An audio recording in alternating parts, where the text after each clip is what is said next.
Thank you. Thank you, Mr. Chairman. I appreciate you holding this hearing to address the staggering levels of fraud that we've seen. They're in Minnesota, but I believe it's the tip of the iceberg. And we heard my colleague from Florida talk about that it's estimated that maybe 10% of what we spend every single year actually ultimately is frauded in some way, shape, or form, and the American taxpayer deserves better. When our debt climbs by the trillions at this point, and we are putting that debt on the backs of our children and our children's children, we absolutely have an obligation to ask questions. And that's exactly what we're doing here today. So I want to start with Mr. Hankinson. I want to begin by you. You served for years as a foreign service officer at the State Department, is that correct? Yes. Okay. I understand that your role there, obviously adjudicating visa cases and investigating fraud. So you've had kind of been on the front lines of this, so to speak. A recent DHS Inspector General reported, it highlighted that during the Biden-Harris administration that the State Department issued more than 26 million non-immigrant visas to about 15 million people. And of those 15 million, the State Department said that they waived the interviews and fingerprinting for more than 8 million of those people. That same report highlighted that CBP were not notified that those foreign nationals had not been fully screened by the State Department. Not only does that open our nation up for grave national security risk, but by waiving those interviews and fingerprint requirements, they make it dramatically easier for foreign individuals to fraudulently obtain visas. So my question is for you, based on your experience, how does it work when you don't fully vet individuals who are entering the United States?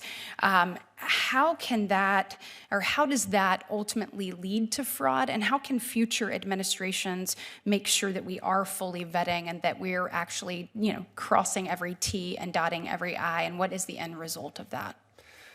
Well, I think the idea of fully vetting is a bit of a myth, because if you have, say, an immigrant visa applicant from Germany where they have excellent records, they share them with us, and you have that person's identity and civil documents that are trustworthy, you can be pretty sure that person is who they say they are. Excellent. If they don't have a record, they don't have a record. If you have an applicant from Somalia or from Mali or somewhere that has much worse records, then you're much less likely to have an accurate result. And in some countries that I've worked, you have people who have marriages that are testified to only by villagers who are illiterate. So they've maybe had a statement printed out for them that they've signed with a thumbprint. That's not really something you can rely on. And then often criminal records in places like Afghanistan just simply aren't recorded. Everybody in the village knows, but unless you can go there to check, you have no way of knowing. So how can we how can our system be better to prevent fraud in the future, visa fraud in the future?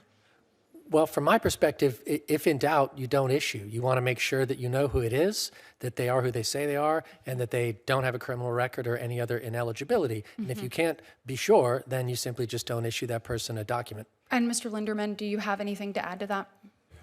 Thank you, Senator. In my remarks, I emphasize that State Department actually keeps country by country fraud summaries on the encounters that they meet in that country.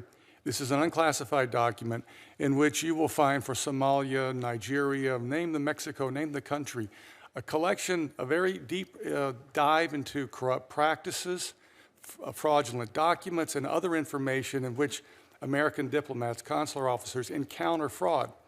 And this is a valuable tool so that you can actually make some intelligent judgments. Countries in which fraud practices are widespread, when those nationals come to our country, it is only logical to believe that in many cases they may continue those practices.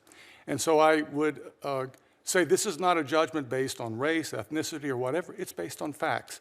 And consular officers keep very good records, as my colleague Mr. Simonson just mentioned. And when there is doubt, visas should not be issued.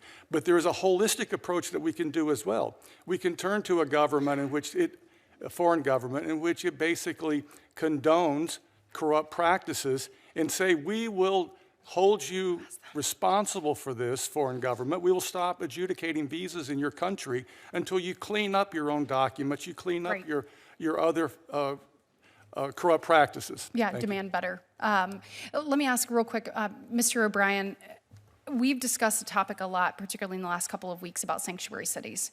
And it is my belief that sanctuary city policies are ruining America, and that both we can keep our law enforcement officers safe and we can keep our American citizens safe by cooperation on the state, local, and federal level. And that cooperation, I think, is incredibly important, and I've long thought that we should defund sanctuary cities.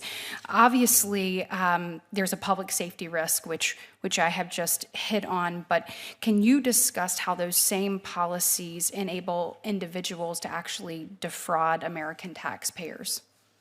Sure. I mean, the whole point of sanctuary cities is essentially for those jurisdictions to exempt themselves from federal immigration laws that they don't like. So they become a major magnet for people who are trying to evade the laws and are trying to commit fraud.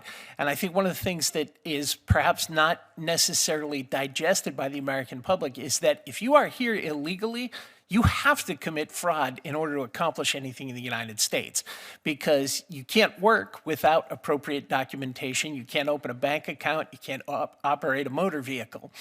And so all of these places, in refusing to cooperate with federal law enforcement in order to remove immigration violators, make themselves preferred locations for committing fraud, because they're magnets for people who are trying to evade enforcement by engaging in fraudulent activities. Thank you so much, Mr. O'Brien. I think we need to end sanctuary cities now. Senator Durbin.